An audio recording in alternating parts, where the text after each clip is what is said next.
അപ്പോൾ താങ്കളൊരു പ്രൊഫഷണലാണെങ്കിലും താങ്കൾക്കൊരു political view ഉണ്ട്. ഒരു KSUയിലൂടെ തുടങ്ങി കോൺഗ്രസിൻ്റെ തന്നെ വളരെ പ്രധാനപ്പെട്ട കഴിഞ്ഞ തവണ കഴക്കൂട്ടത്ത് മത്സരിച്ചിരുന്നു.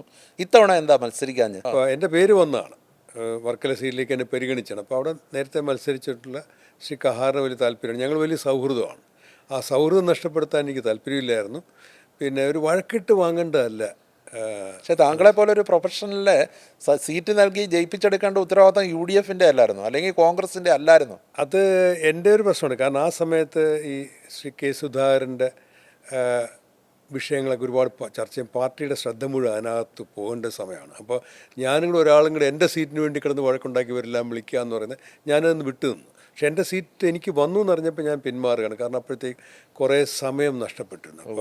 അപ്പോൾ എനിക്കൊരു തയ്യാറെടുപ്പിൻ്റെ സമയം നഷ്ടപ്പെട്ടു. പിന്നെ ശ്രീ കഹാറുമായിട്ട് വളരെ സൗഹൃദമാണ്. എന്നെ ഒരു ചേട്ടൻ്റെ സ്ഥാനത്താണ്. അപ്പോൾ അദ്ദേഹത്തുമായിട്ടൊരു തർക്കിച്ച് പിന്നെ ഞാൻ മനസ്സിലാക്കുന്ന, ഓഫ് കോഴ്സ് തീർച്ചയായിട്ടും എൻ്റെ അനുഭവങ്ങളുടെ വെളിച്ചത്തിലും അല്ലെങ്കിൽ അത്രയും ഞാൻ 4 കോണ്ടിനെൻ്റ് ജീവിച്ചിട്ടുണ്ട്, 4 ഭൂഖണ്ഡങ്ങളിൽ ജീവിച്ചിട്ടുണ്ട്, 10 രാജ്യങ്ങളിൽ സന്ദർശിച്ചിട്ടുണ്ട്, 6 രാജ്യങ്ങളിൽ ജീവിച്ചിട്ടുണ്ട്.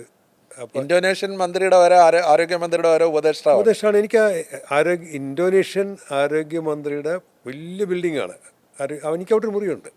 അപ്പോൾ ഇതൊക്കെ പറ്റുമ്പോൾ എനിക്ക് എൻ്റെ അനുഭവങ്ങളുടെ വെളിച്ചത്തിൽ എനിക്ക് വേണമെങ്കിൽ കോൺട്രിബ്യൂട്ട് ചെയ്യാമായിരുന്നു. പക്ഷെ അത് താങ്കളെ ഏതെങ്കിലും രീതിയിൽ പ്രയോജനപ്പെടുത്തേണ്ടത് ഈ സർക്കാരിന് വളരെ നല്ലതായിരിക്കും. അങ്ങനെ ചെയ്യുമെന്ന് നമുക്ക് ചെയ്യുന്നുണ്ട്. ഇപ്പോഴും ഞാൻ ഇടപെടുന്നുണ്ട്. എന്നെ ഹെൽത്ത് മിനിസ്റ്റർ കാണുന്നുണ്ട്, മുഖ്യമന്ത്രിയെ കാണുന്നുണ്ട്. എൻ്റെ വ്യക്തിപരമായ കാര്യങ്ങൾക്കല്ല, നമുക്ക് ആരോഗ്യരംഗത്ത് എന്ത് ചെയ്യാൻ പറ്റുന്നുള്ള തുടർച്ചയാണ്. ഈ ആരോഗ്യ കമ്മീഷൻ ഇപ്പോഴും അതിൻ്റെ പ്രവർത്തനങ്ങൾ തുടർന്നുകൊണ്ടേയിരിക്കുകയാണ്. 5-ാം തീയതി ആരോഗ്യമന്ത്രിയായിട്ട് മീറ്റിംഗ് ഉണ്ട്.